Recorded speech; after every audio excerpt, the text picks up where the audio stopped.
So ito mga amigo, gawa tayo ng vlog ngayon na marami tayong matututunan sa bahay. Naggawa tayo ng panapal sa kaldero o sa rula na biglang mabutas yung gamit natin, tapos wala tayong magagamit. Ito pang ano siya, pang tawag nito, pang madalian na kung maghanap kayong panapal ng kaserula nyo o kadiro. So ito, tanggalan muna natin ng ano, kaya yun ang sinasabi na may panapal ka na, may makakapi ka pa, diba? So titimplahin ko ito mamayang kape tapos natin maggawa ng ating gagawin na vlog pang kusina. So ito, itabi muna natin itong kape natin kasi pagkatapos natin siya tayo magkape. So ang gagawin natin, kasi madilim na, itong kasirula na to may maliit na butas dito. So ngayon ang ating gagawin, kapalan natin ang anong gagawin natin, ito gawin natin panapal ang balat ng kape, baka hindi pa nyo alam. So ang gagawin natin, ito, kukuha kayo ng maliit na lihain natin yung parte na may butas. Ayan, dito banda ang butas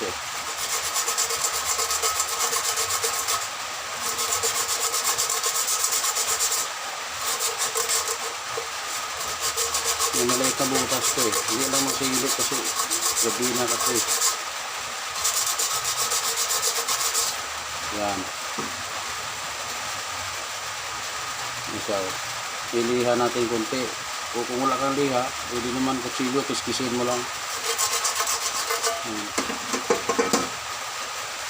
So ngayon ito, putulin natin dito, tapos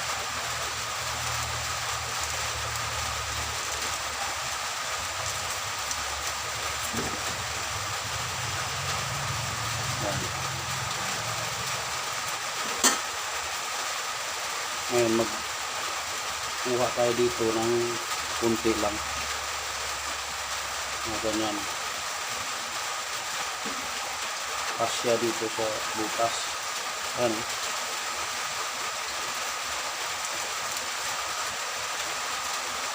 punasan natin.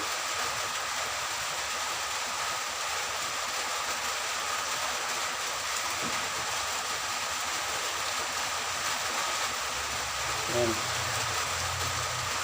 kung saan yung banda yung aluminum, yan ang lilisan nyo yan.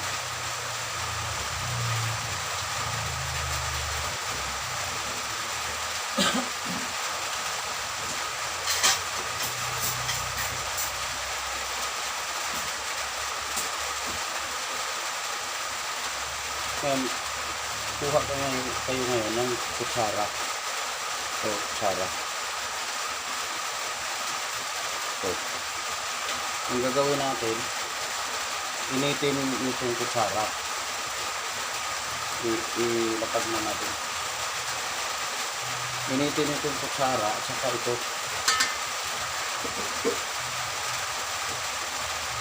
Initin natin.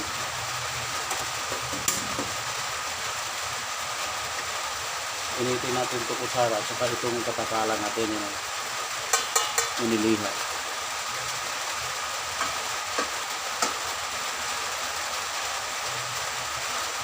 Pag uminit na ng kunti, okay na yan.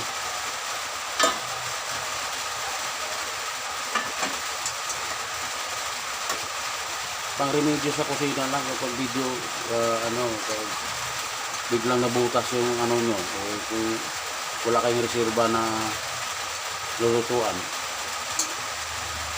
mayroon kayo agad magagamit. Ayan, uminit na siya, oh. Kaya natin. Ayan, diba? So, ngayon dito, itapal natin ngayon dito. Wala tayong, ayan, ngayon, ganyan yung ano. O, diba? O.